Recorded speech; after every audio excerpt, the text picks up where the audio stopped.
Hi, it's Nicole McGurk. Welcome to my final day for my holiday blog Reader Appreciation Week.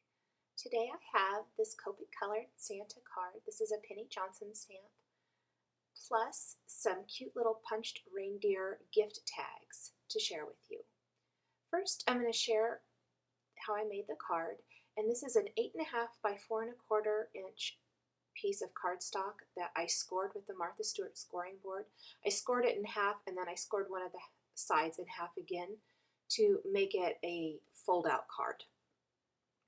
I inked up the large plaid Hero Art stamp with some Kiwi Kiss ink from Stampin' Up, and I just laid my cardstock on top of it so I could really make sure and see where it lined up. I wanted to line it up with that seam there, and I stamped the inside of the card. Now I'm going to ink it up again, and I want to stamp the other side of the card, the other inside piece of the card. Because of how it's folded, it will be showing on the outside. Just going to press that on there really good. And there you can see a lovely plaid background. It's real subtle tone on tone, but I always like to add just a little something to my background. Here is this cute little Santa. It's called the Santa. He looks like he's shushing the puppy. I just think he's adorable. I've been wanting to stamp with him ever since I got him here a couple months ago. And I just cut about a 4-inch circle or so using my Colossal out of the Copic Express cardstock. Then I'm going to use my Memento Tuxedo Black ink to ink him up and stamp him on that white circle. Just going to lay him out there and pick it up with the stamp press. I almost always use the stamp press anymore. I just really love how I can see where I'm stamping, and it just gives me so much more flexibility when stamping with clear stamps. And there is my image, just perfect. It's stamped beautifully. This is one of my favorite punches. It is a label punch. And I'm just punching it out of a scrap of brown cardstock. I think this is some Echo Park paper. And I'm not going to use the striped side, I'm going to use the brown side. And I'm going to show you why.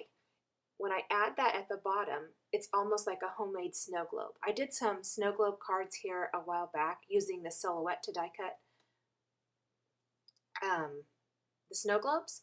And this is just an easy way to achieve that with punches or circle cutters. I'm going to speed through the coloring, but I still thought I'd keep it all in here so that you could kind of see what I did. I'm using some cool grays for any of the white portions of the design. And of course I used some skin tones for his face and blush for his cheeks. And I'm going pretty heavy with the grays. It looks a lot grayer than it does once it actually dries. I find with this Copic Express cardstock paper that the ink really stays wet on it for a little bit, and it doesn't look really good until that alcohol ink in the markers evaporates.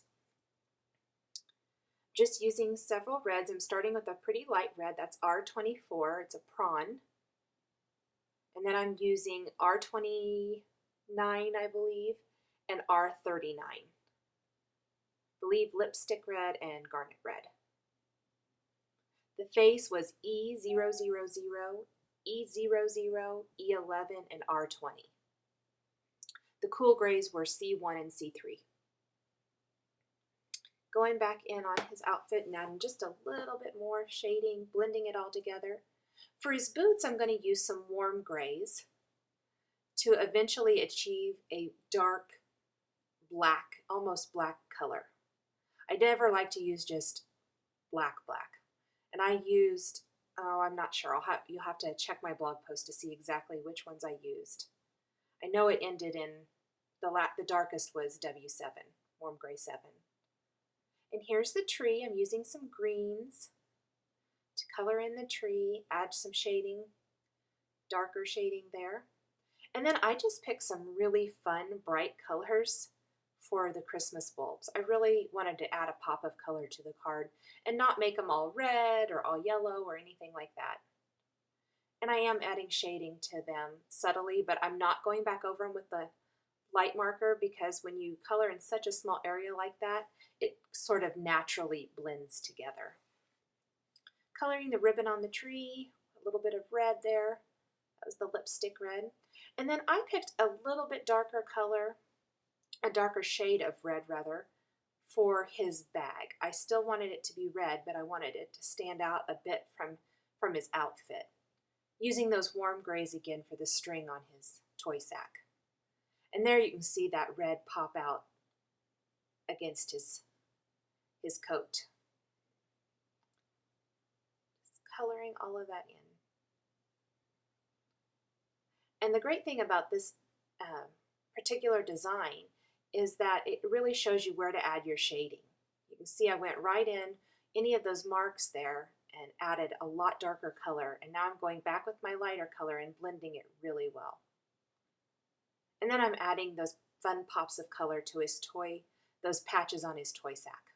And I just kind of randomly went in with whatever colors I felt like and added a little pop of color.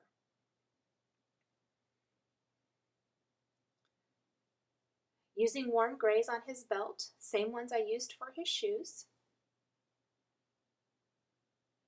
Make sure to blend that in. Using a little yellow for his belt buckle, also the buckle on his shoe here in a little bit.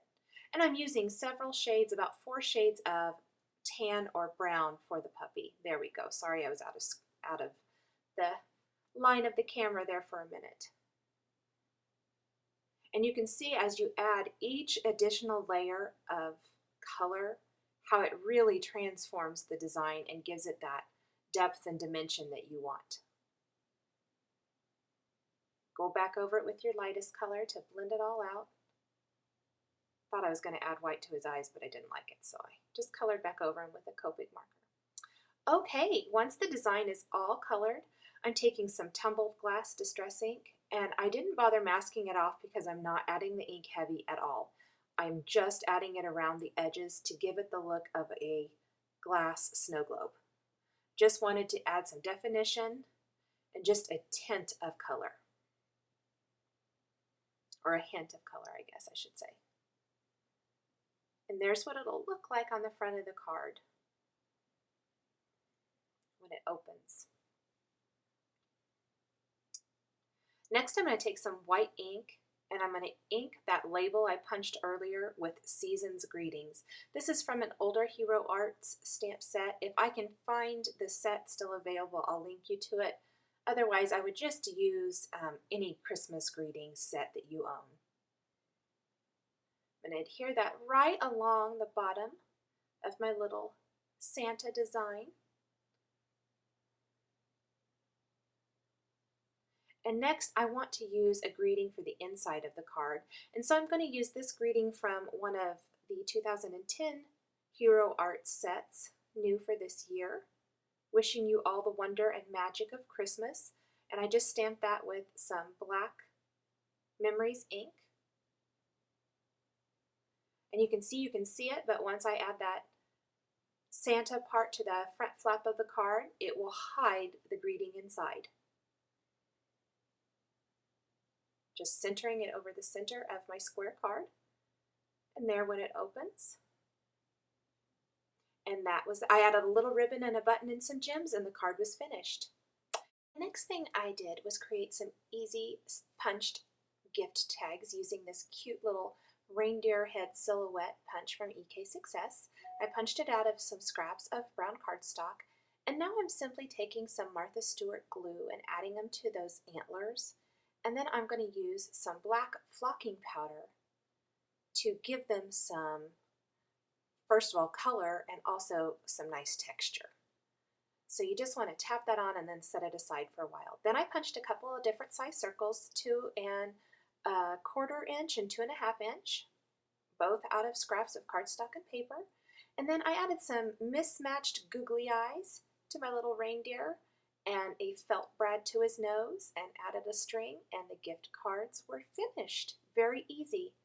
For more information, please visit my blog on November 6th.